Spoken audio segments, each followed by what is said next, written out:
Hey guys, I hope everyone's doing really good. It is Go Do Your Own Research. I have got some juicy updates in the smear websites cases. Well, primarily,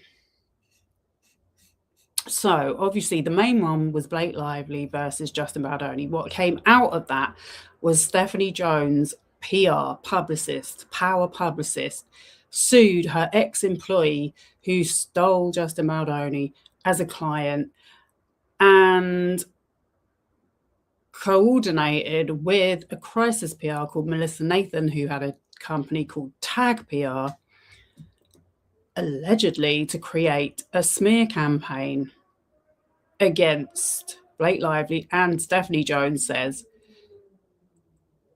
they done one about her. And she's suing Jen Abel for, I'm not sure, I forget exactly the name of that particular action, and then obviously the Wayfarer parties, because they breached the contract with her. So on the back of that as well, I made a video the other night because Alexa Nikolas came up in the findings when they were trying to do like a discovery about who was behind the smear website. So I've been over her case, and I don't think it's very strong. And the last live I made did not go down very well, I don't think, with the Blake Lively supporters. Someone in the comments told me that I should move on, and I'm like, why do I have to move on? Like, this is actually, I have moved on, but this is heating up. Look how many entries there has been on the docket today. Quickly, let me share. Because I was going to do this 2 nights ago. I was ready to go with this, and then I checked the docket tonight, and I was like, oh my God, wait, I didn't get this ready. And then I was in a bit of a rush to get everything ready because I was actually out doing something today.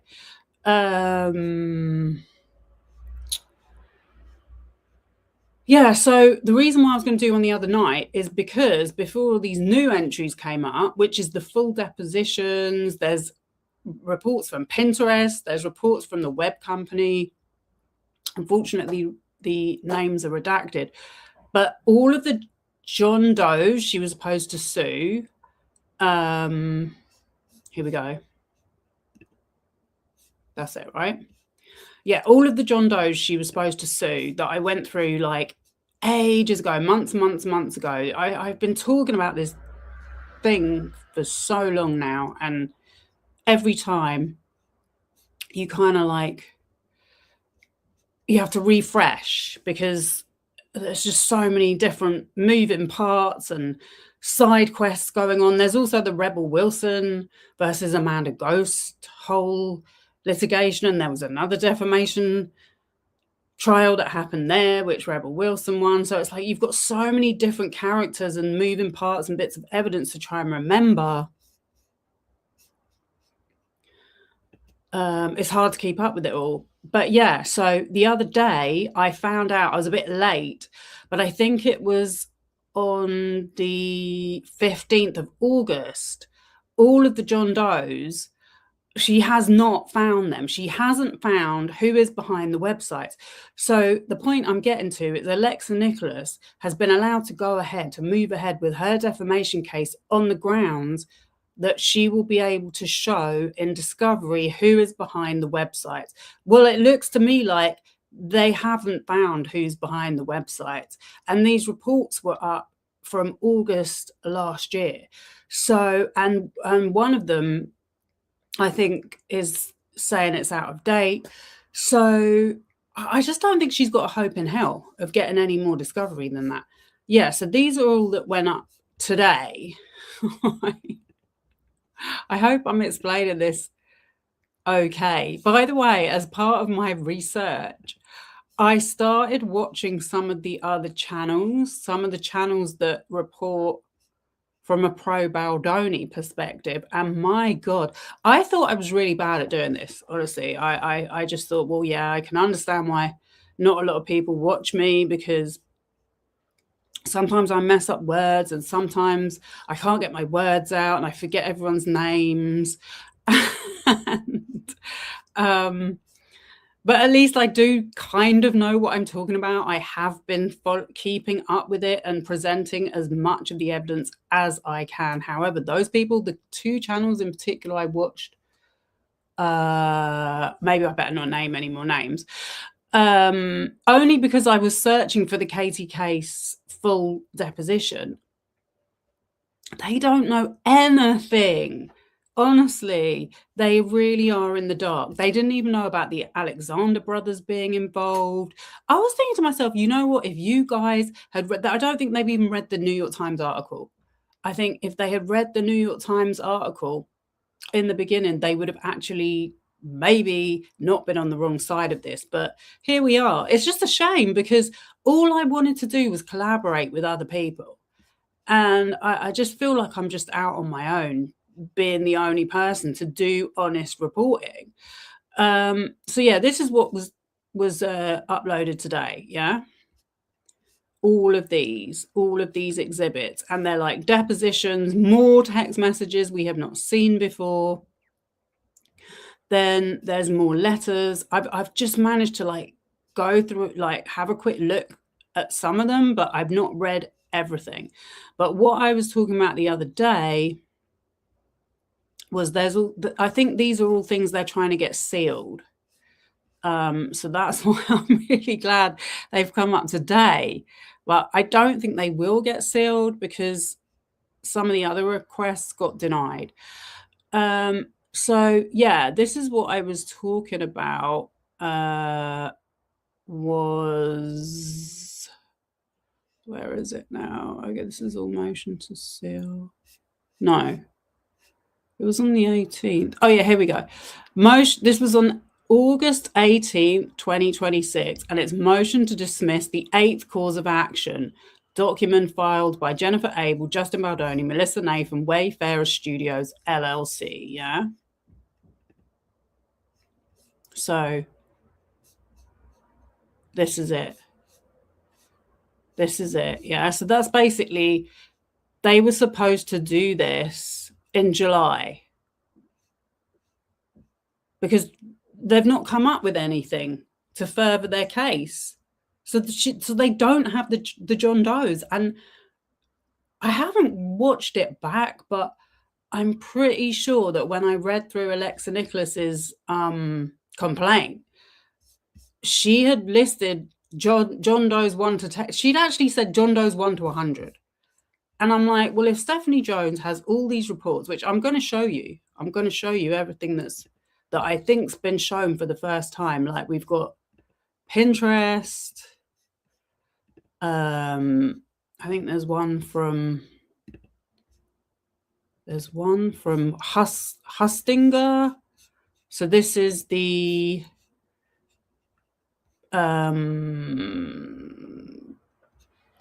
Hostinger, sorry. This is the person who registered the domain of Stephanie Jones Leaks. Yeah. There's also text conversations. But before I do that, I was also doing some research, because the other day I was also saying in my live stream that I felt like some of the people who have been making content in support of Blake Lively, I said they've gone as bad as the other side now. They're just basically coming up with conspiracy theories. They're saying that Melissa Nathan has started a new smear campaign, that Justin Baldoni is directing them on. And I said, I don't believe that this is factual. I think that is what I said. It's certainly not based on fact. However, a few of them have taken up that story. So I had actually been doing some research on Tag PR a while ago, just out of interest, because I kind of keep up with stuff. But then I thought, all right, I'm going to show this tonight. I'm going to show you what is actually going on with Tag PR, because I'm not sure if Melissa Nathan even still works there anymore. I'll be absolutely straight up honest. Everyone else who was working there during this litigation has gone, apart from Rosa Calantri. So this is this is what I'm talking about. On one of the other content creators whose video I was watching, they didn't know who Rosa Calantri was. I'm like, how could you have not known who Rosa Calantri was? She was the digital services at Tag PR, at the agency group, who designed the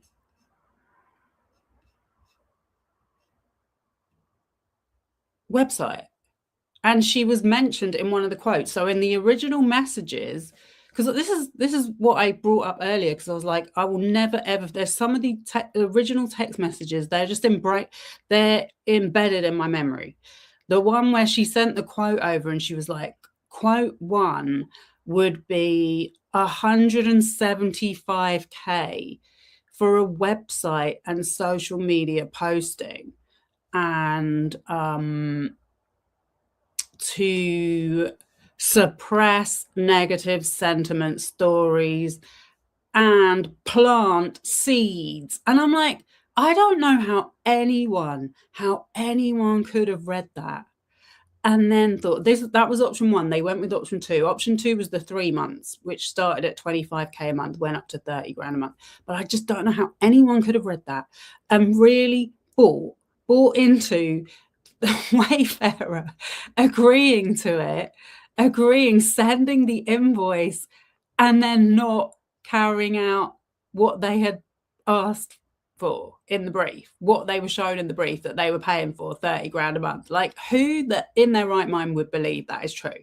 But that is what those people have been trying to sell their audience the whole way along.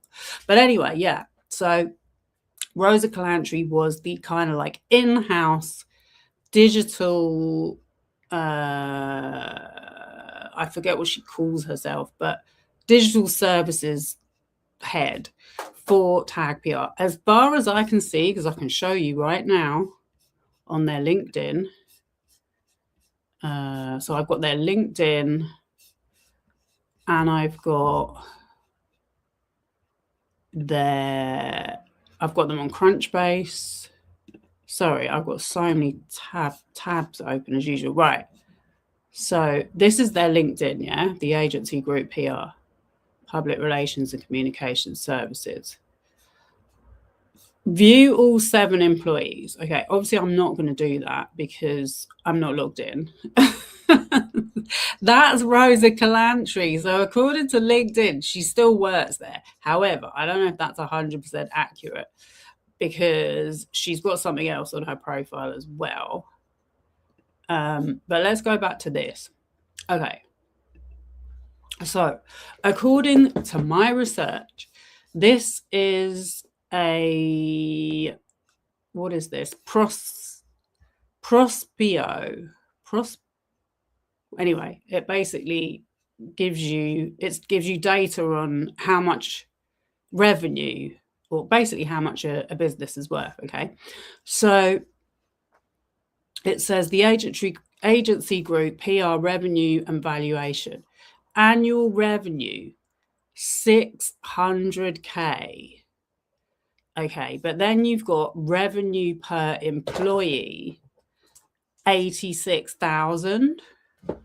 Right, so I worked this out the other day because if anyone's been following me for a while, they'll know I suck at maths. But I can tell you that 7 times 80, it is 86, isn't it? Yep. Is over how much revenue they bring in, okay? It also says no funding. Well, and it also says, this is really This is the really crazy part. It says their estimated value is $2 million. All right. So in 2024, and I can show you right here on Crunchbase, because I do check everything and I do show every receipt and I do know what I'm talking about, right? Crunchbase, the agency group PR. Where does it say it? It says their growth was going right down to nothing and they suddenly had a little spurt. I don't know what the hell that, because it's, from what I can see, going by their LinkedIn, the only client they seem to have is Jason Sudeikis. I have no idea who he is. So it says people 1 to 10, and then have I gone past it? Well, we know it already anyway. We know that they were purchased by Hype. It says it on here. I should have turned the brightness up. They get 94 monthly web visits. I bet you half of them are me. No, I was going to say, I bet you that's about the same amount I get.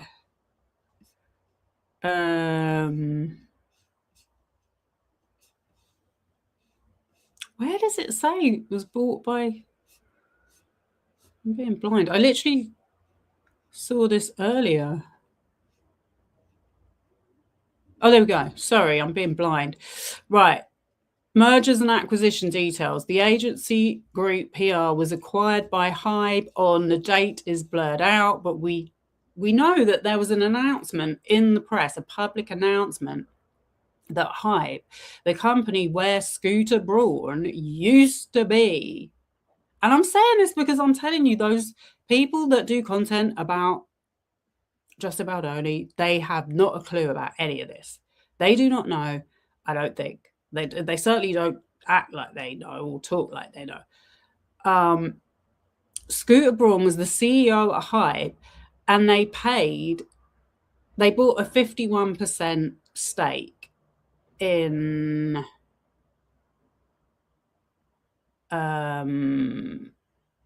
Tag, and paid at a valuation of $50 million. I'll have to go back and check exactly, but it was definitely valued at over $50 million. And at the time, I was like, I don't understand how they could be worth $50 million. Well, they're not. They're worth $2, according to this. And then, so if we go to their LinkedIn, because I really have been doing my proper sleuthing here without doxing or doing anything to show to embarrass anyone. This is all on public. So yeah, so I can tell you that Rosa is still there. Then there's a guy called Michael Lawrence, is now the director. So he has been there since December 2024. Okay. Then there's, wait, because I have to literally look and see. The other reason why I don't think she's there is because, well, I guess she's not on LinkedIn, but she could be with a hidden profile. There's no one living in LA there, it says, according to their data.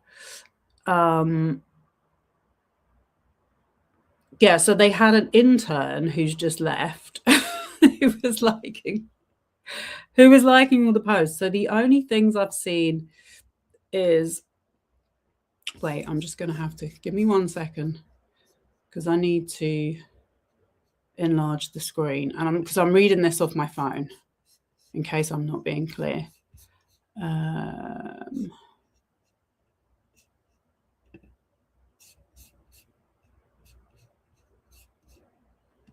Right, I'm still here. I can't hold the microphone and hold my phone and see. So yeah, there's this guy called Michael Lawrence, who's the director. He has his profile public, and then there's, sorry, I can't remember their names. Oh, they got an award 6 months ago. This just shows you what a load of nonsense awards are. They got Entertainment Agency of the Year winner 2026, Next Gen.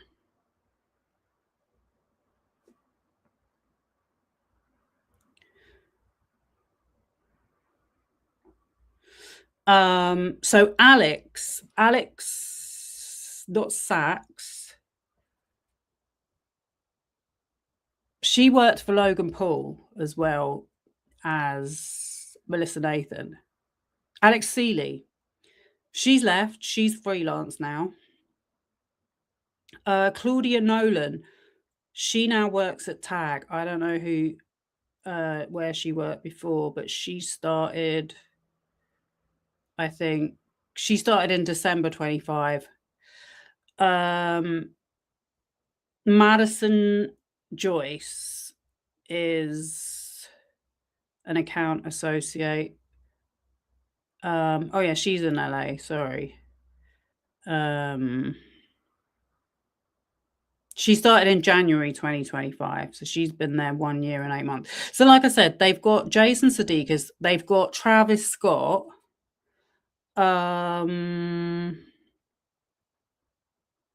Johnny Depp, they haven't posted about him for ages. Their posts get like such little engagement.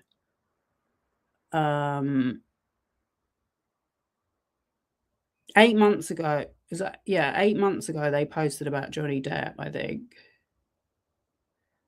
Don't know why it won't let me zoom in. But yeah, the intern liked every single post, so I guess he was there. Then they had this Shay Mitchell. That was also 8 months ago.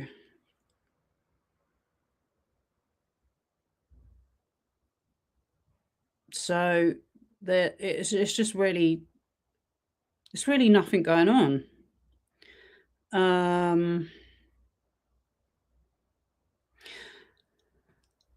And yeah, so Carolina Hurley, she's gone freelance. She set up her own PR company. Dervla is in the UK. She's moved to London. She was mentioned in the Tag PR messages. So Brianna's no longer there. Obviously, Katie Case has left. So I'm like, well, it just seems like everyone, they had a clear out. And that's why I'm questioning whether Melissa Nathan is still even there. It's possible that she could have been sacked because she was a founder, she said, but she didn't own it. So I was just, you know, showing you that I think it's highly unlikely that anyone is paying for a smear campaign right now. Okay, was that all I was going to say on Tag PR? Okay, let me now go back to this cause of action. Actually, before I do that, because I want to be a bit more juicy first. Show something juicy. Okay, so I just mentioned Rosa Calantri. Yeah, so Rosa Calantri was the head of digital at Tag when this all kicked off in the beginning. Rosa Calantri. So she was subpoenaed, I think, but she did not do a deposition. And I don't know why that was. I really don't know why that was, because it seems to me there's very strong indications that she was definitely setting up websites. The only websites that Melissa Nathan will admit to even being a part of, because she's been asked the question so specifically. We have her entire deposition as well. Well, not entire, but a much bigger part of it than we did have. The only two websites she's admitting to being any part of is her own, the tag, and the lawsuit info. The lawsuit info is where all of those people that I was just saying, all of those content creators, that still don't think there was a smear campaign.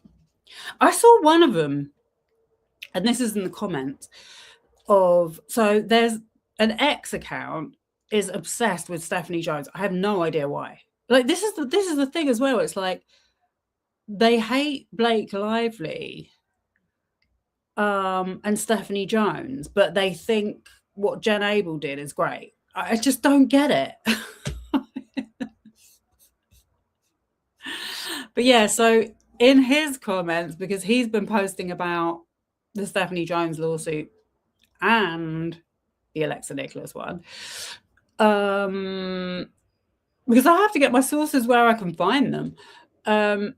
So one of the pro Baldoni commentary YouTubers, she said, isn't it normal for PR companies to plant negative stories and manipulate votes, manipulate algorithms? And I'm just like, huh? On what planet? On what planet is that normal? Like, we wouldn't be here 2 years on if that wasn't a big deal, because that is what the whole New York Times article was about. Sometimes I feel like I'm living on a different planet. But yeah, so I don't think it's normal. Not only is it not normal, it goes against the actual rules of the platforms. So making themselves untraceable, that's why they make themselves untraceable, so they cannot be penalized for it. But it is genuinely against their rules. I looked it up right at the beginning. I was like, is it illegal, or is it I can't remember exactly what words I used, to manipulate Reddit posts? And it just said yes, straight up, that anyone caught doing that would be banned from the platform, because Reddit still has like actual people doing moderation, just about. I don't know how long that will last for. Okay, so yeah, I just think a lot of those people are cooked. They're cooked. They really don't understand reality if they think that is normal. It's not. I also have pointed out over and over that, well, not over and over, but like previously, that if Melissa Nathan was hired to balance, which is because they point to like some of the wording in Judge Lehman's ruling, and they're like, Judge Lehman said it was fair to hire a publicist in order to limit the damage to your reputation. And I'm like, yes, but the point is they went so much further than that. Why was she sending stories and information about two people that were not her clients, Blake Lively and Taylor Swift, if all she was doing was legitimately preserving the reputation of her client? You know, it's just like common sense. So yeah, these are some of the messages. So this, in terms of like proving that there was a smear campaign against Stephanie Jones, because she really has shown, in my opinion, in these messages, there absolutely was a smear campaign. First of all, we've got the websites. We've got the Pinterest account. We've got the Twitter posts and accounts. And obviously the Business Insider article, which I had gone over, like, because I rewatched my video I made, because it's so long ago now. I think it was like, could have even been last year, when I went through her complaint and I brought up the Business Insider article, and we were speculating as to Jamila Jamil being the client that Jennifer Abel stole, as well as Justin Baldoni.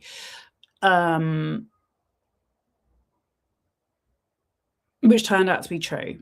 And Jamila Jamil then got involved in this legal proceeding. Her name came up in text messages, and she was like giving it the, I don't want to have my personal text messages shown in this lawsuit, But she was involved. She was obviously involved in helping her friend and not her boss, her PR publicist, to carry out the smear by boosting the posts. Meanwhile, I don't think she was even particularly a fan of Justin Baldoni, although she did speak out on his behalf. Okay, so let's go to these messages, right? This is crazy because this is so early in the day. This is 28th of March, 2024. So from what I can understand from these messages, Katie Case. So Katie Case, she was working at Tag. She's no longer there. I don't know where she is. She's nowhere to be found. She is nowhere to be found on the internet. I've been searching. She's definitely not on LinkedIn. She did say in her deposition, I think, that she has a new job. She got offered a new job, which good for her. Glad to know that there's a place for these kind of people. But she refused to testify at the Rebel Wilson defamation trial on camera. She was the only person that refused to go on camera, that refused to have her witness testimony publicized. Like, that's how much she's in hiding right now. But in March of 2024, she was planning a smear campaign against Stephanie Jones. I don't know how you can read it any other way. Look, so they're talking to this guy, Michael Goldberg. And she said, I know the reporter was keen to work quickly on this, probably before the word gets out, lol. So this article didn't come out until March later in the year. I think it was like July, which obviously coincided nicely with the whole Baldoni Lively situation. Probably why they ran it. So Michael Goldberg said, gonna do reach out this morning. She's doing her Mr. Burns meme.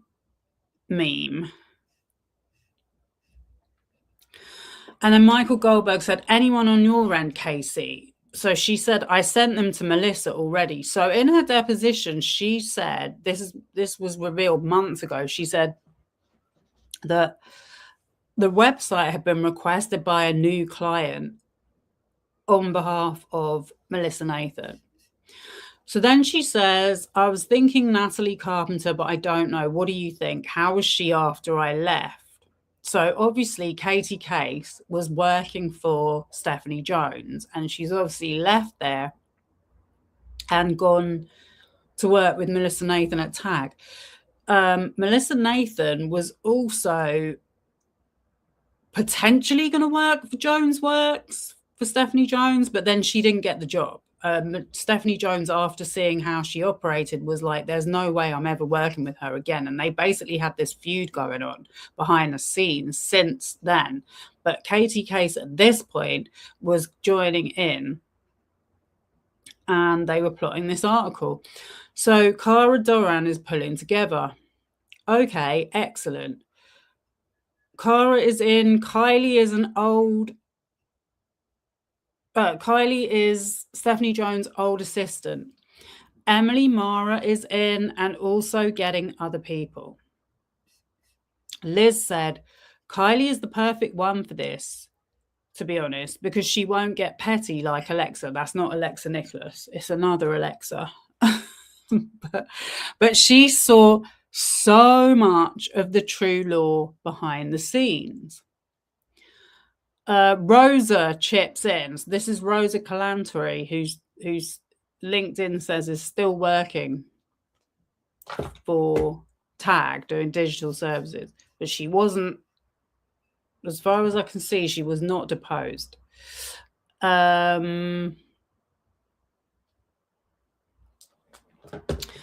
Michael says, I can't imagine anyone will not want to be anonymous. If so, we should just create Zoom links for all of these and have him join on there. I can't manage this on my phone. I mean, we are providing emails. So they're basically getting this whole list of people together. Oh, gosh. What did I do? Lost it. Yeah, they're getting this whole list of people together for this journalist at the Business Insider. We're going to have a list of 500 people, apparently.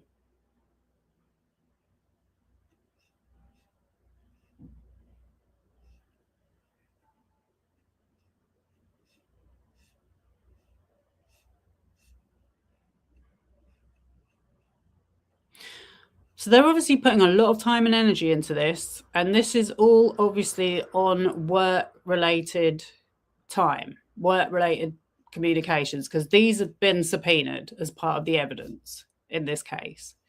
There's a whole load of correspondence about spoliation and delays in showing discovery. So Rosa Calantari said, I didn't know it shows my name on Signal when I put my number private. Then that's... And also, they actually spelt the guy's name wrong because it said Jack Newsom. And then when I looked it up, it's actually Jack Newsham who wrote the article.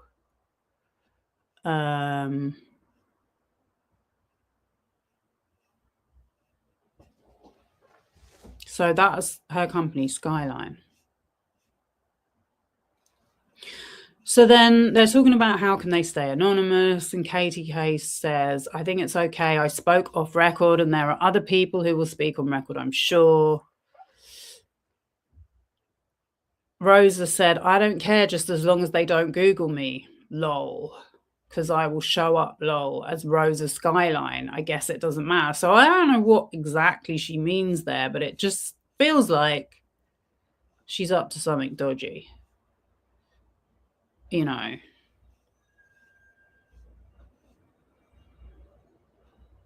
But I guess that's why when you search their names, you can't find anything. So these are some of the other people they've got. So these are all the ex-staff. Chris Hemsworth's publicist blocked on Joanworks IG by Steph. I have no doubt that all these people are as equally snaky and slimy and smarmy as each other and backstabby. Chris Hemsworth's former agent, Chris Hemsworth, I think, is a podcaster, and he's part of that like fake health guru manosphere space. I'm pretty sure, and I'm pretty sure he had Piers Morgan on to talk about immigration once when I first started doing my channel. So then someone who works with Giselle was blocked on Instagram. Tom Brady's partner. The guy didn't even know who Jonesworks was. I'm sure it's vinyl. That was my point. I'm like, I just don't think anyone's really interested in this at the time. I mean, I guess things have changed now.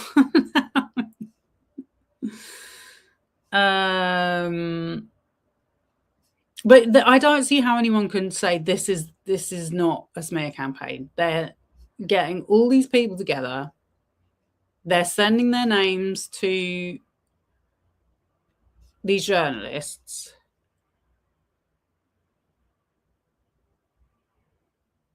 And it seems very like a vendetta and vindictive. It seems like, I don't know, something to do with work and how she felt she was, what do they call it when it's like a wronged ex-employee? But in my opinion, bad move, bad move. Melissa Nathan, everything she's done, bad move. Her company has gone to shit because of this. When I say her company, Tag PR. 50 million to 2 million, if it's even. Well, I don't understand how it's valued at $2 million when it's losing money, from what I can see. So then Melissa Nathan chimes in. Business Insider just called me. Let me call them back. Dang, there's a lot of people. Hi, Michael. This is Katie Warren, a freelance reporter for Business Insider. I'm hoping to chat with you for a story I'm working on. Any chance you're free for a quick call so I can explain further? Rosa Calantri says, wait, how? I didn't give any names yet. Katie K said, probably from the screenshot. Oh, yes. They're in a rush, it seems. But it looks like we have a story. Melissa Nathan repeats, we have a story. Katie, collate all on email and let's send that. How did she get my number?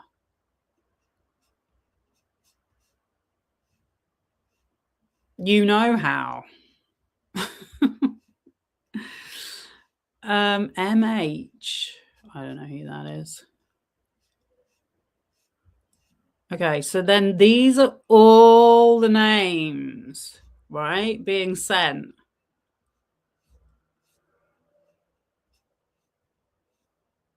This is in March. The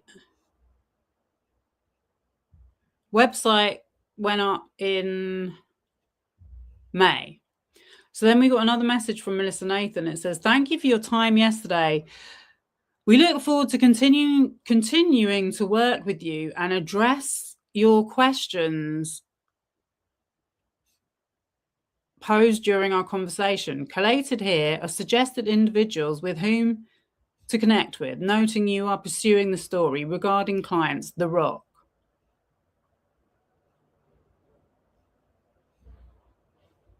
Tom Brady, Kevin Bonner, Ben Rawls, Chris Hemsworth, Robin Bohm, Jackie Wigmar, Chris Hemsworth's former agent, Claire Collins. Robin Bohm. I wonder if it's any relation to Gary Bohm. She's given her all the tea. Matthew Hiltzig. Wow.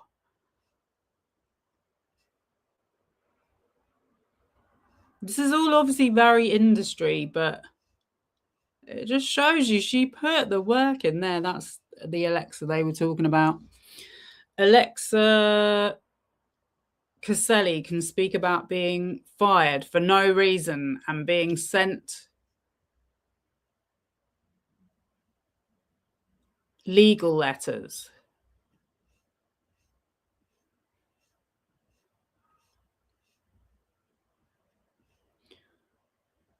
Rosa, should I send?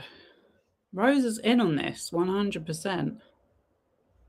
Can't believe there's so many people. Sent.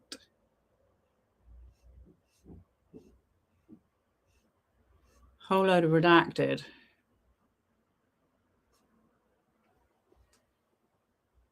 Ruby is so happy SJ is going down.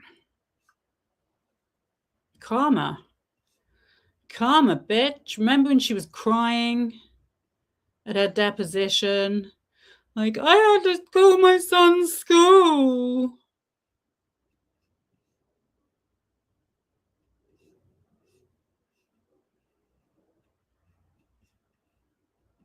So it goes on and on. Liz had a horrible story. But they don't do smear campaigns. Justin Baldoni did not want a smear campaign. He just wanted to set the record straight.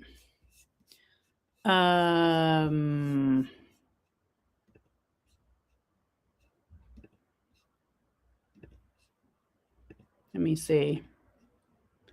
What else? What else? Oh, okay. So this was the day before. So this was the 27th. That was the 28th. So this is when they started talking about it. So they were planning to do a call. And setting it all up. So I'm not sure. I think Katie Case was working for her there, but it doesn't really seem like it. It seems like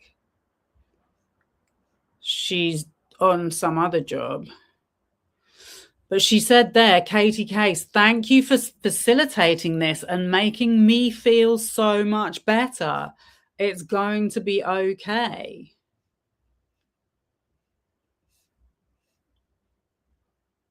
Luckily, the only distinguishing thing about me is my gender, and like there's a lot of angry women. There was quite a lot of men mentioned there.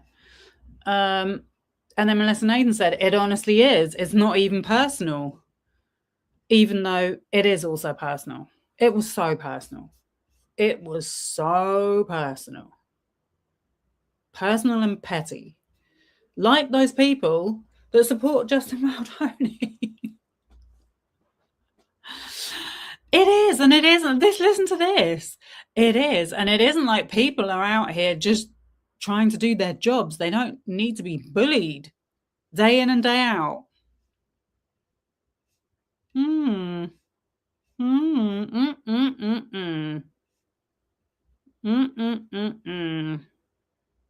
Bullied? Andy Signal? Perez Hilton? Who else did they collaborate with? Candace Owens? And then there again, he's supposed to keep everything anonymous, yeah? So I just thought those were well, juicy. But the funny thing is that now it seems, according to this action that I have been clocking for the last few days, they are throwing Katie Case under the bus, fully throwing Katie Case under the bus. So I don't want to make this too long, but if I go to what I was talking about earlier, which is this dismissal, the motion to dismiss the 8th cause of action, yeah? So memorandum of law in support of Wayfarer parties, motion to dismiss the 8th cause of action for defamation and the John Doe defendants, right? This is Stephanie Jones is dismissing. And she has a whole ton of evidence.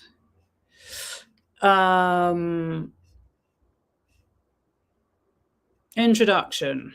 We don't need to read it again, but the John Doe defendants and the 8th cause of action should be dismissed with prejudice because plaintiffs Jonesworks LLC and Stephanie Jones, collectively plaintiffs, have failed to identify, name, or serve any Doe defendants, despite more than 19 months having elapsed since this action commenced. 15 months since the court. I'm going to turn the brightness up. I can get this. Oh, God. Did I get rid of it? No. 1 second. At least I don't eat while I'm doing this, because I see a lot of people do that. I really could not do that.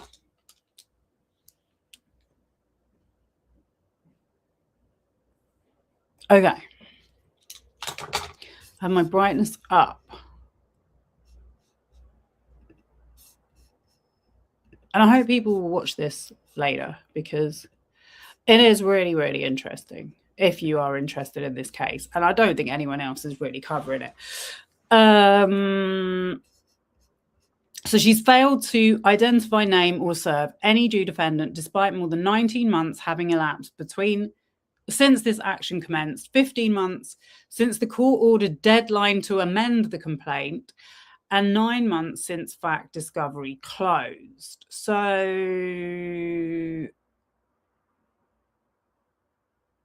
plaintiff's sole attempt to cure the deficiency, a motion to amend the complaint to substitute a named defendant on the 8th cause of action, was denied by this court's opinion and order dated March 26, 2026, for lack of diligence, undue delay, prejudice, and futility. The court found the defamation claim time barred.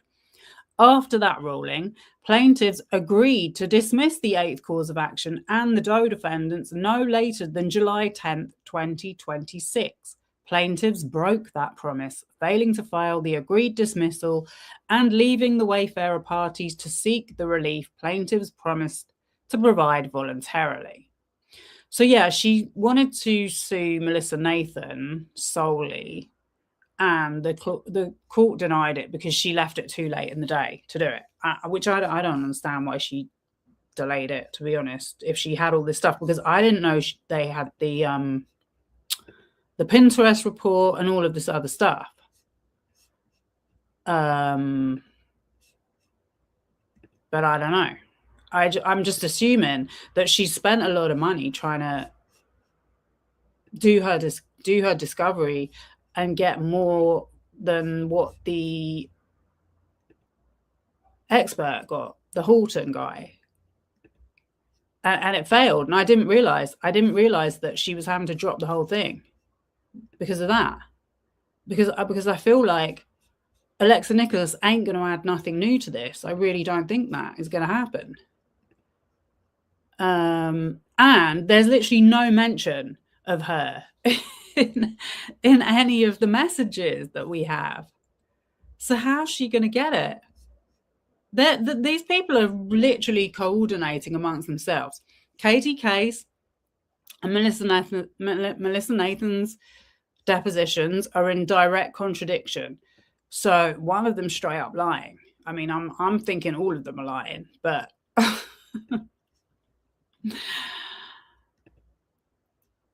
it looks like Katie Case is taking the flak for this, and her name is all over those messages, as I just showed, planning the smear campaign. So it says the 8th cause of action is now a legal nullity. It asserts a time-barred defamation claim against unnamed and unserved parties whom plaintiffs have failed to identify despite the court-ordered amendment deadline, the close of fact discovery, and the agreed dismissal date. Allowing the claim to remain on the docket serves no legitimate adjudicative purpose and imposes concrete prejudice on the Wayfarer parties by preserving the prospect of renewed discovery and continued defence of a claim that the court has already found futile. Accordingly, the court should dismiss the 8th cause of action with prejudice under Rule 41 and its inherent authority. Drop the Doe defendants under Rule 21 or dismiss the claim and the Doe defendants without prejudice under Rule 4M. All right? So then they just go over the whole thing, which I'm just actually so bored of it now. But there it is. There it is, signed by Garofalo on behalf of Bryan Freedman, who, remember, Alexa Nikolas is accusing of being behind the smear websites. Right, and Kevin Fritz as well. And another thing that I've been wanting to say, and this is like where I'm like, it's just a shame because I wish I had someone else I could discuss this with that actually knew what I was talking about. But I didn't even realize that this whole thing about these backlinks came out in August of 2025. I'm going to close down some of these links that I'm not using. Get rid of Tag PR's LinkedIn. Yeah, so I did a really, really, really long read through of the Horton report, but I didn't realize that this was filed in December 2025.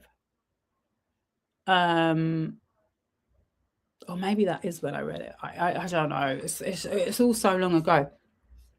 But I remember reading his deposition, which I literally just checked again. He was talking about the comments being manipulated and how he could tell, and how if you downvoted a Reddit post as soon as it is posted, it massively affects whether it shows up in the algorithm or not. So it really went into details about keywords being used in comments and whether they were authentic or not. It didn't really touch so much on all of this, but I remember in Alexa Nikolas's complaint, there was a lot more detail, which I was like, oh, I don't think I've read that bit. So right at the end of one of his documents, yeah, that's him, that's his breadcrumb cybersecurity.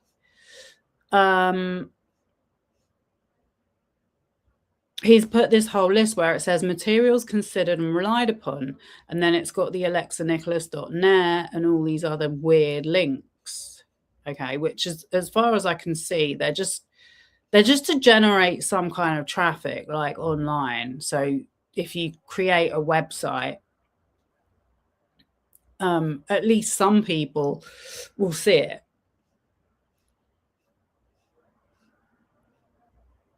But I think the best they came up with was that these backlinks were paid for by cryptocurrency. So they are indeed untraceable. That is why I put untraceable smear websites on the thumbnail, because I didn't really know what to call it. I might change the title altogether, but it's really difficult trying to get people to be interested in this, even though it is really interesting. I mean, when I say interested in this, it's like, to get the attention of people on YouTube, you have to be in a niche, and there's no one else covering this. I don't think anyone else has bothered to look up who Tag PR is still working with, the possibility of them creating smear campaigns, and blah blah blah. Because the impression I get from looking at the career paths of all of those people that were associated with this whole thing in the beginning is they just want to get the hell away from it. Like, some of them have left the country. Do you know what I mean? They've left the company, whether it was voluntarily or not. And I guess it's something that they probably never want to think about again. They probably regret the day they ever heard the name Justin Baldoni. Right, so these are all the links to the Alexander Brothers right here. Alexander Brothers sextorted.com. Then we've got like Jed Avery Wallace, so Street Relations, Amanda Ghost, Stephanie Jones, Then we have Pixel Fed Alexa Nikolas.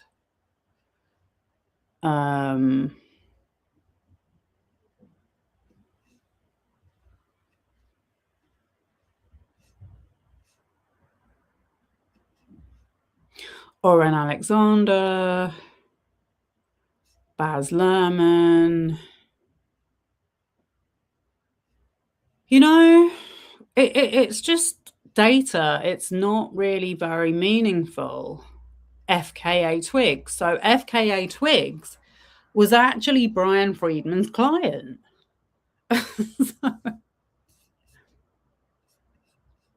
Just saying. Like,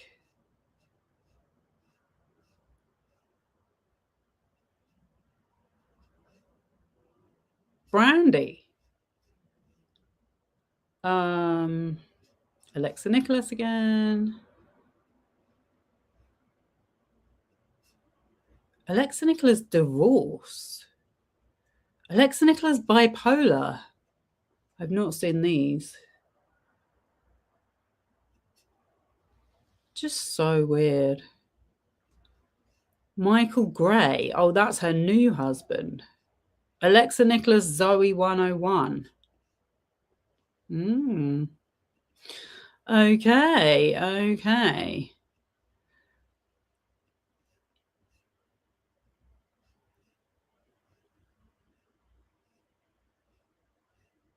Right. Where was the other thing? Oh, yeah. There's also preserved web page. No, there was something else where it said, oh, yeah, here. I haven't done it yet. Right. So this is unique records, domain ownership history.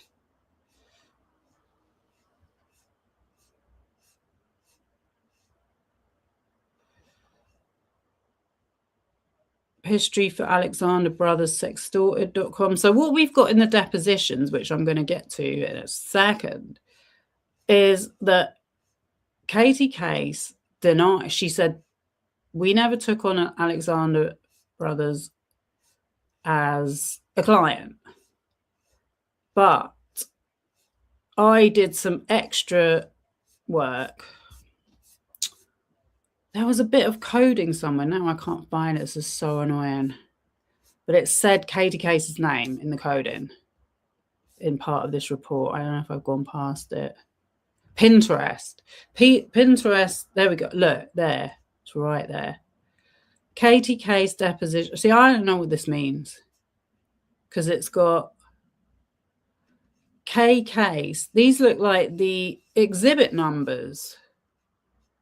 And then Nathan exhibit number, and then Katie Case deposition transcript, name cheap subpoena response, Pinterest subpoena response, Facebook subpoena, so it's like there's the X account, Alexa Nikolas 21, and then there's the Christian Lang, and there's look back fraud.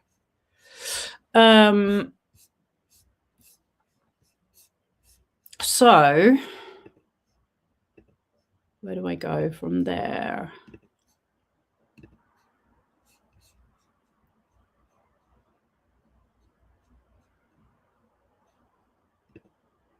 Okay, maybe I'll show that's the Melissa Nathan.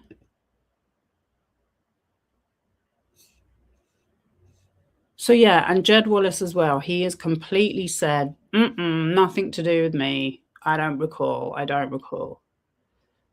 Right.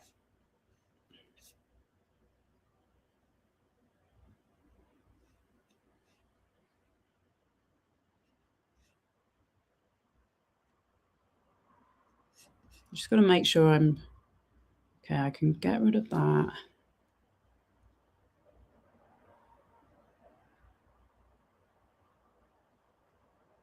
That's Melissa. This is Katie Case. Right, got it. Okay, share this instead. Okay, so this is Katie Case's much full than we've seen before deposition. This is juicy because there was all this stuff about them wanting to have their clients' names redacted.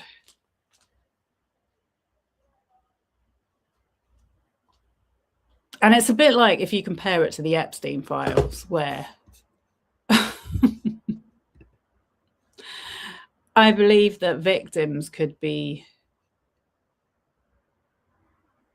victims' names should be redacted, but not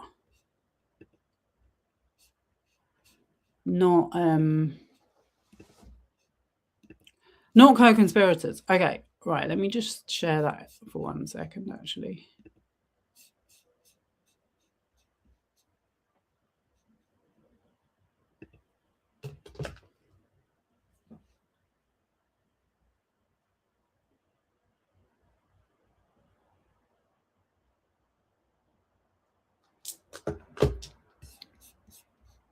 So this is the declaration that Melissa Nathan made. So yeah, the other thing that I didn't mention was the reason why I was watching another creator was because she had gone and looked this up on the Rebel Wilson docket, which I could not find. I could not get access to it. And so yeah, I think she's going to be pretty pissed off now because it's all come out over on this docket. But yeah, so this is her declaration in the Rebel Wilson action. Okay. And this was made on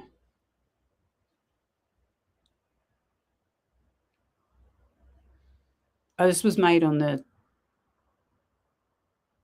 8th of December 2025. Yeah.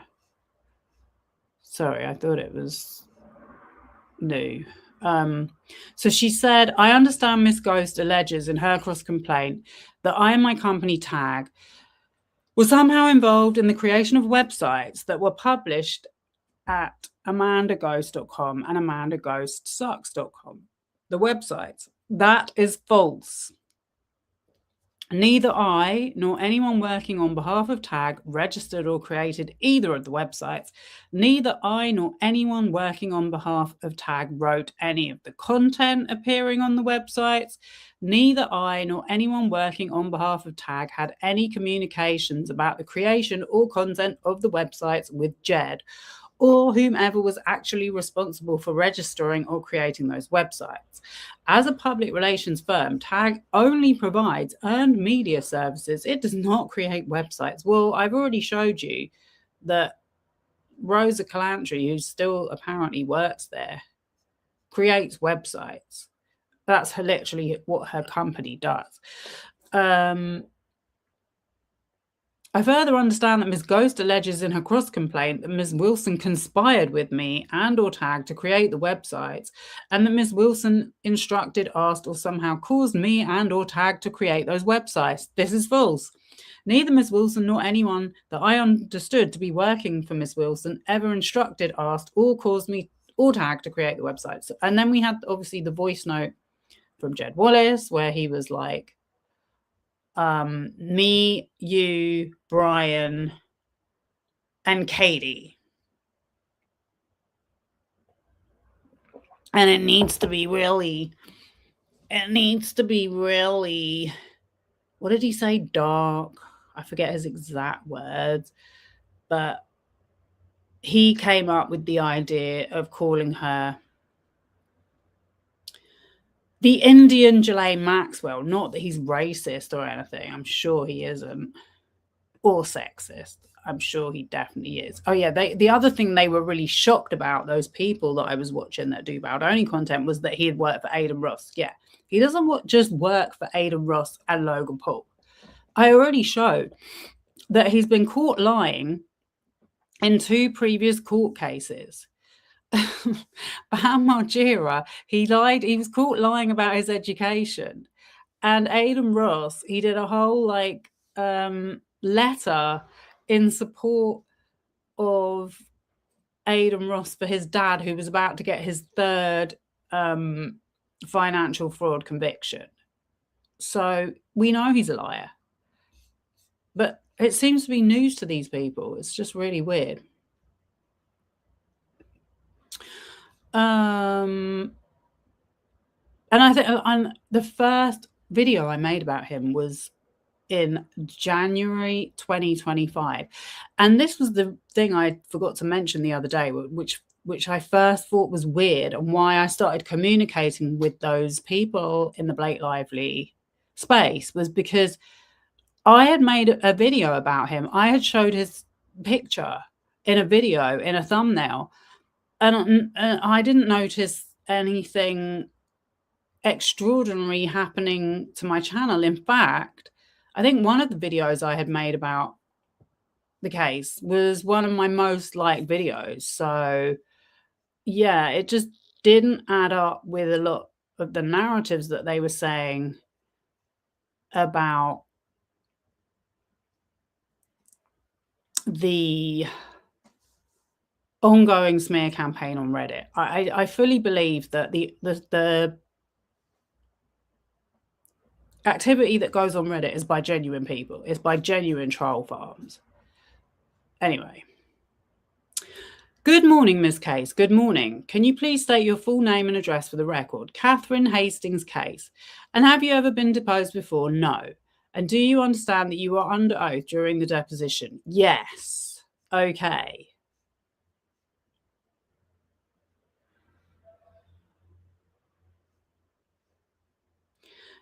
It's a text thread between myself and Melissa. Do you have any reason to think this document is not as it was when it was created? No. If you turn a few pages to where the bait stamp ends in 53, Melissa says to you, I have to drive to this effing meeting. Do you think you'll have that copy for Jed today? Do you see that? I do. Is that referring to Jed Wallace? Yes. What copy were you drafting for Jed Wallace? I believe this is in regards to a client. Which client? It was for Rebel Wilson. Okay, we've been over this. Oh, then she's asked about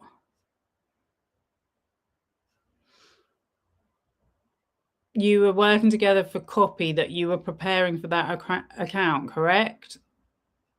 Melissa alerted me, and then they cut off. Sharing content with Jed.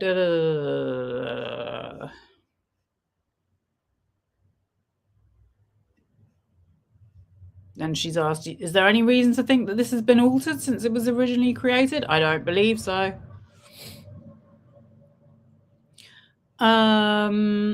If you turn to the document number bait stamp 3322, Ms. Nathan advises that they call Jed.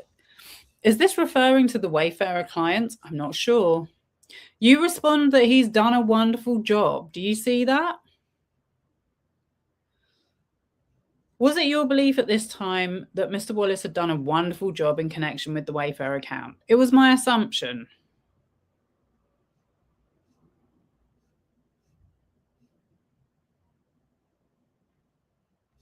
So they're talking about a UK journalist. Then we get to, I received a call from Melissa in early May. It was communicated to me that a website had been requested. A website had been requested. The creation of a website had been requested. By whom? Bryan Freedman objects. Let's designate this attorney eyes only, please. We can go off. Who was the new client? Objection. At the time, it was represented to me that it was Dwayne Johnson. Melissa Nathan told you that's The Rock. Melissa Nathan told you that Mr. Johnson had requested preparation of a website about Ms. Jones. Objection. She represented to me that he had requested the creation of a website of this nature. Did she tell you anything else about what Mr. Johnson had requested? Not what he had requested specifically.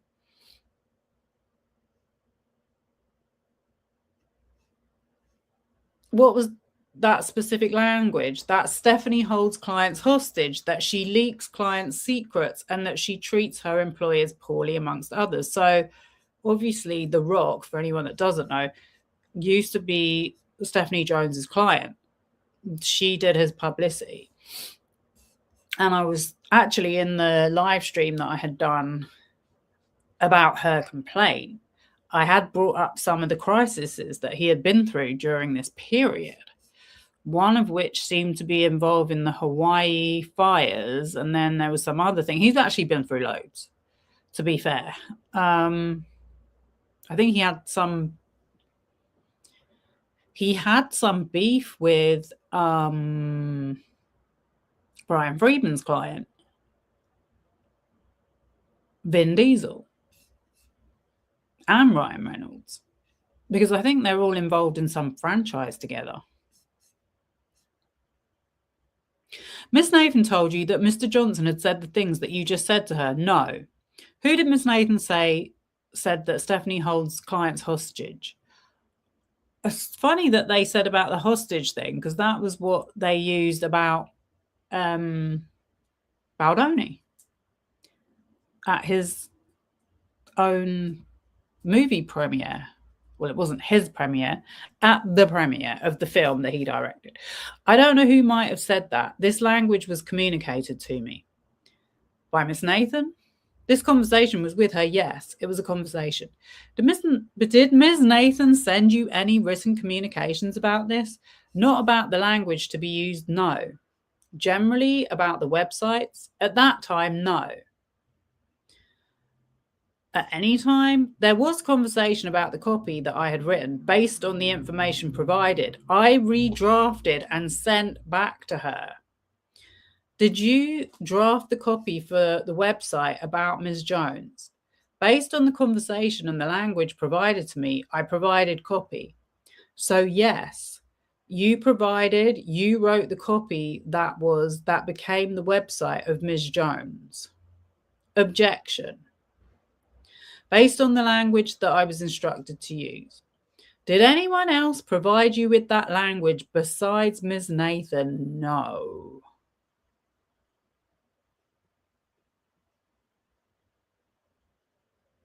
Did she send you an audio message? No. What happened after you provided Ms. Nathan with the copy? There was something I saw where they played her the voice note. So this was during so I think what it is she did a deposition for the Rebel Wilson case. And that was what the person who I was watching was reading out, but she didn't read out all of it. And that was when I realized she didn't know half of the information. But they played her the message, and then she was asked whether she deleted it, and she said, well, obviously not, or you wouldn't be playing it right now. But I do think they have done a lot of this to leak it out to the public. They are playing the publicity game using the legal system. I'm not saying there aren't grounds for some of the complaints they have, but that may be why they've just done that whole upload today. I don't know. I'm really trying to figure this all out still, because I don't understand. I don't understand how you can be watching one lawsuit, like, for example, in the Jay-Z case. Jay-Z's trying to show that Busby has acted with malice in filing the suit against him. And meanwhile, and the judge is saying, no, that's not malicious. That was in the public interest for that person's complaint to be out there. And for him to say, well, if you send us a settlement, we won't make your name public. That seems to be all fine and dandy in the legal world. But then Busby can represent someone who's kind of been shown to be a complete fraudster, and he doesn't get his anti-slap, and his isn't thrown out. It's just so weird. IMO. Because I would think someone making a false complaint of such severity to a very public figure, it would be in the public interest for that to be discovered, whether it was indeed the case or not.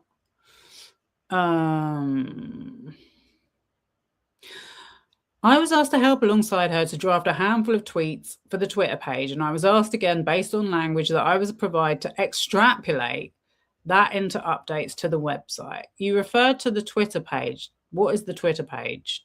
I don't recall the specific handle. I was told at the time there was a corresponding Twitter page. Was that Twitter handle Lying Steph Jones? I'm not sure. Blah, blah, blah, blah, blah. So she said she prepared 5 or 6 tweets for the Twitter page. Oh. At least I can do that.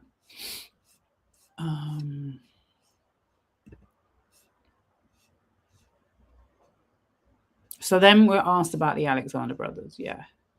I want to make sure I'm covering new stuff because I think we have been over that. I think we have established that it was them that was behind the Stephanie Jones website, and they seem to have evidence of it. And yet it's being dismissed.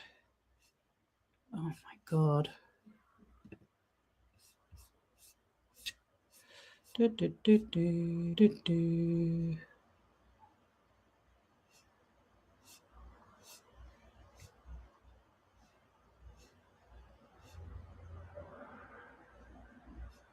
Oh, wait. You have to go down to the bottom. Okay, so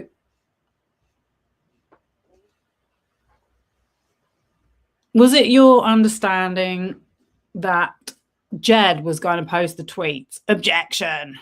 I don't know.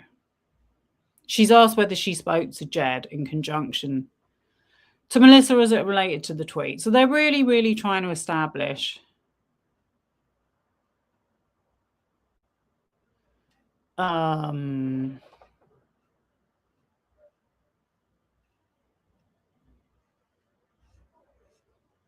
they constructed the websites and tweets together. It was requested that I connect with them to create a website in conjunction with their ongoing litigation. So this is the Alexander brothers. Earlier, you testified that the Alexander brothers were turned down by Tagger's clients. That's my understanding. Isn't it true that you yourself personally worked for them on the side? I wouldn't qualify it as working with them. Are you saying you didn't perform any services whatsoever for the Alexander brothers? It was requested that I connect with them to create a website in conjunction with their ongoing litigation. And that was not for Tag. It was outside of Tag, right? I'm not sure. Well, Melissa Nathan turned down the Alexander brothers. She didn't want them as clients. Isn't that correct? She didn't want them as clients for Tag, but I did connect with Melissa and Jed as it related to the website. Funnily enough, I have actually been doing some research into the Alexander brothers just in the last few days, because there is a publicist that is working for them. He's their public spokesperson. They are appealing their case, and he's like the new Alan Dershowitz. His name's Judah Engelmeyer, and yeah, he's like a younger version of Alan Dershowitz. He's on the men's right movement. I think he's represented Harvey Weinstein, as has Melissa Nathan. Well, she worked for her old boss. In fact, they all worked for Hiltzig, who worked with Weinstein for years. But yeah, he's got this whole thing about how he's very much in this anti-Me Too space, basically saying that these are overstretches of the law and the clients have been falsely accused, and the usual story going on there, which, yeah, he wants them out.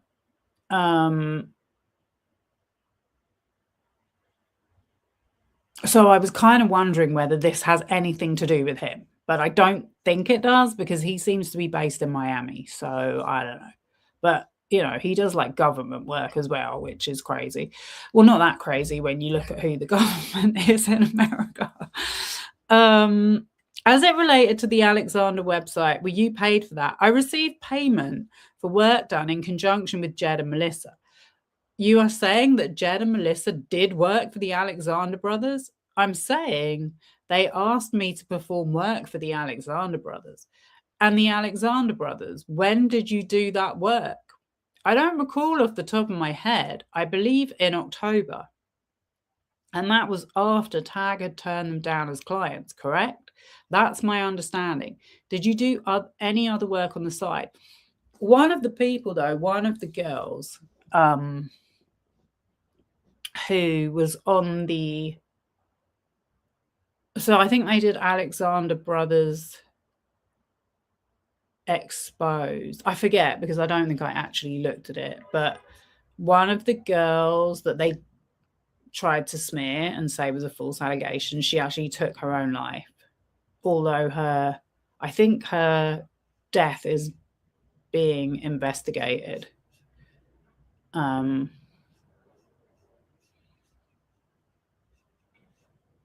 yeah, that's not to say that these smear websites are not serious.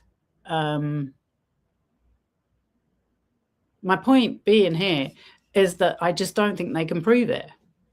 I just don't think they have a case. Okay, so let's go to this one. Oh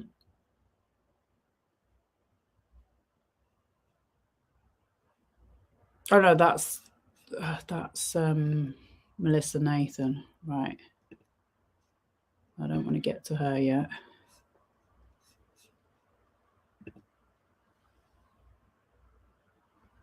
Okay, let's go to this one.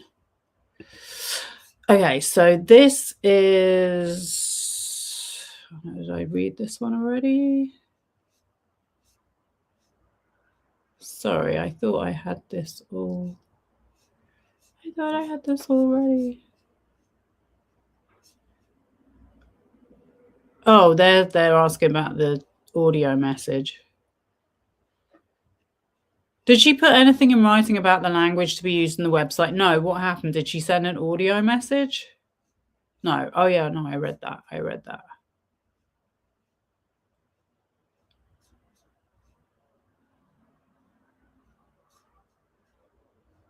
So then they're asking about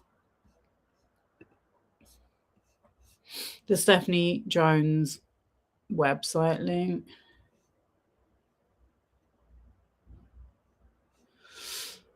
Okay. Right, so I've done that one. That might be all there is for Katie K's deposition. There's actually...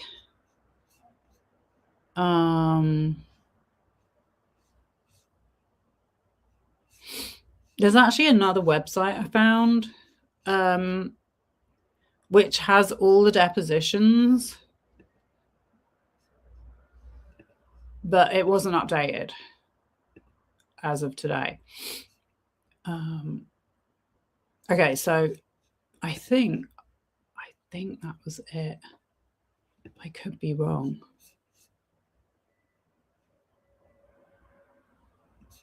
I don't want to leave anything out because it's really important. I don't think I have. Okay, so this could be the last thing I'm going to read. So this is...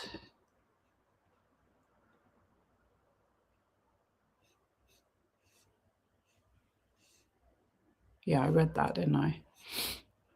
This is Melissa Nathan's deposition. I'm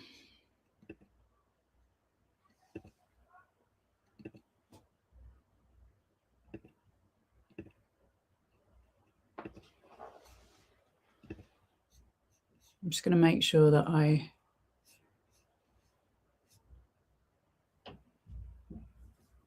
yeah, we done that.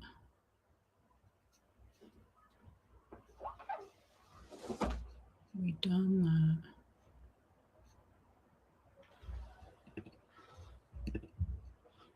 Yeah, okay. We've done that. Got it. Okay, yeah, this is the last one. Okay, so this is Melissa Nathan's deposition. So she's been questioned by Ms. Shah, and she says, okay, are you aware that Katie Case testified that she received a call from you in early May and communicated to her that a website became the website in Exhibit 54. Had been requested. Objection. I am aware that she testified that. Did I show you the Pinterest things? I did, didn't I? The Pinterest and the Hostinger. I showed that at the beginning. Sorry, it's been a bit long. Because I think I forgot to say as well, I've definitely mentioned it before, but going way, way back, and I couldn't even remember what month it was, but I listened in on a hearing in the Lively versus Baldoni case when they were trying to push for discovery. And I think it was for Rosa Calantri, because now that I was actually checking earlier, there was a case opened against Calantri and Skyline, and it seemed to get taken off. It seemed to get shut down. But I just remember in this hearing, they were talking about a Pinterest account that was associated with Katie Case. So it's interesting that they subpoenaed Pinterest and the names are redacted from what I can see. And if they close down that 8th cause, then I guess that will be the last we will hear about it. Just in case I didn't make that clear. Okay, so Melissa Nathan's deposition. So this is filed today, 24th, 8th, 2026. We're up to date. Are you aware that Katie Case testified that she received a call from you in early May and communicated to her that a website that became the website in Exhibit 54 had been requested? So as I was showing earlier, they were already speaking about this from March of 2024 and planning that article. Am I aware that she testified that? I don't actually recall that bit. But if it's in her testimony, then yes. We're going to need to go on AEO. Bryan Freedman, okay. Have you read the entirety of Katie Case's deposition transcript? I think so. At Leedy? Yes. If Katie Case testified that you asked her to draft the tweets about Stephanie Jones that appeared in Exhibit 56, the outlying Steph Jones X account, is it your under oath testimony that Katie Case was giving false under oath testimony about me? Yes, absolutely. Okay. Do you have any personal knowledge about whether or not Katie Case did write the copy for the website in Exhibit 54? Now or then? Personal knowledge?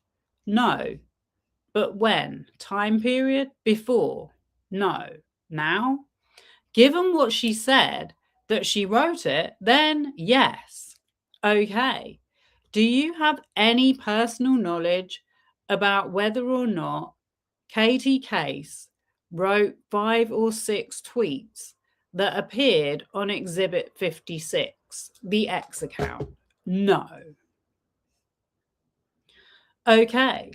So you're saying you didn't ask her to do it, but you don't know whether or not she actually did it. I mean, she testified that she did it, correct? Yes. So, based on that and the conversations that I'm not allowed to, then yes. But before that, no, I did not. No. Okay. And you are also aware that Jed Wallace had involvement in building or creating or publishing the website in Exhibit 54, right? Objection. No. If Katie Case testified that he did, is it your testimony? that she would be giving false under oath testimony. I can only talk to myself as to what I know about my own personal test. I can't speak to anyone else, but I have no knowledge of that. Okay. And you just don't know one way or another if Jed Wallace had involvement in the website in Exhibit 54. Objection. Correct. I don't know. And if Katie Case said she spoke to him about it, you don't have any basis to deny that. If I was not on any telephone calls between these two, if it did or did not happen, I was not on them. Okay. You're aware that part of what Jed Wallace does for clients is to build websites, right? Objection. That is not to my knowledge he builds websites. Say it in the language that you would prefer. Objection.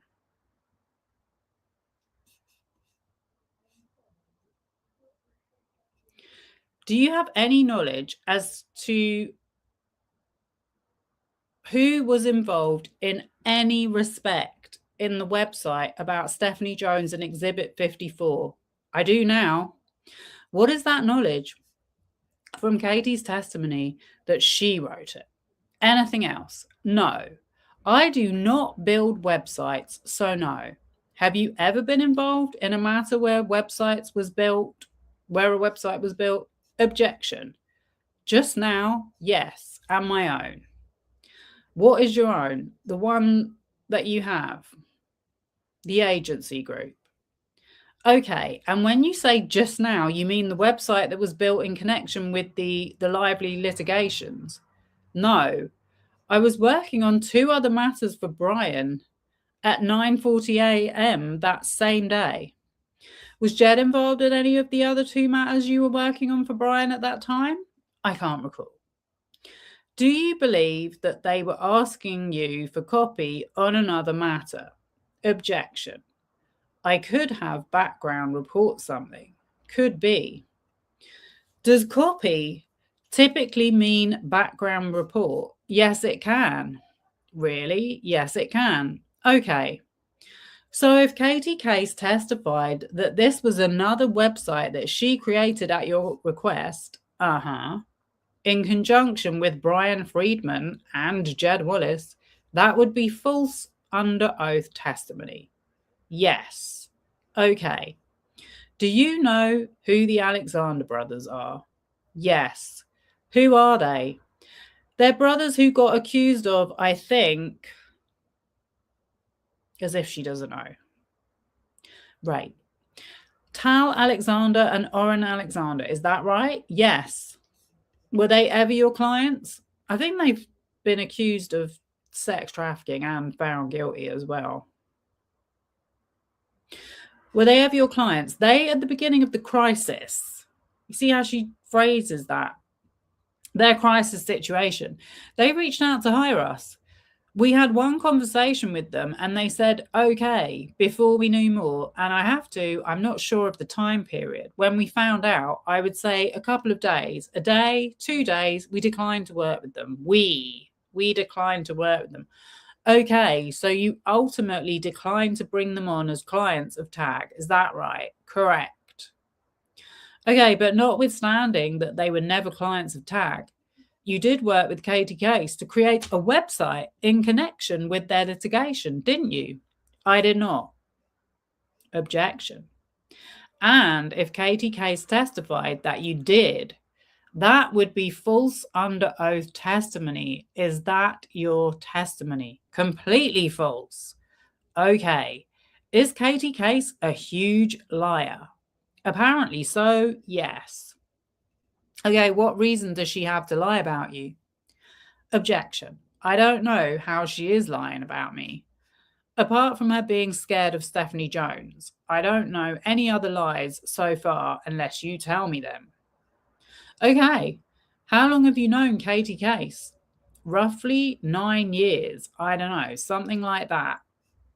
That was it. Okay. So yeah, one more thing before I go, because I don't know. I hope this is transmitted okay, but It looks like the signal is really weak tonight. One more thing that I did see, actually, when I was looking at that other person's video, who I'm not going to name, was, I think this was shown in the Rebel Wilson documents, was that another one of their clients had been shown to be Jack Black. And she did actually pull up. So this was, I think this was based on yet more messages. So this is what I'm saying. Like, if there was any evidence to show that these people were discussing Alexa Nikolas, I just feel like we'd have seen it by now. But yeah, that person showed that Jack Black had to make a statement that was obviously written by someone at TAG. I don't know who. But I don't think he's their client now. Anyway, the statement was basically saying that they were cancelling their tour because it was after Trump, one of the Trump shooting attempts, and someone in his band had made a joke about it. So I doubt if that would have been a good long-term client to get anyway. Okay, so I think that's it. Any questions? Please let me know in the comments. Anything I've told that is a lie or that I've got wrong, please let me know. Otherwise, wishing you all the very best. Good night.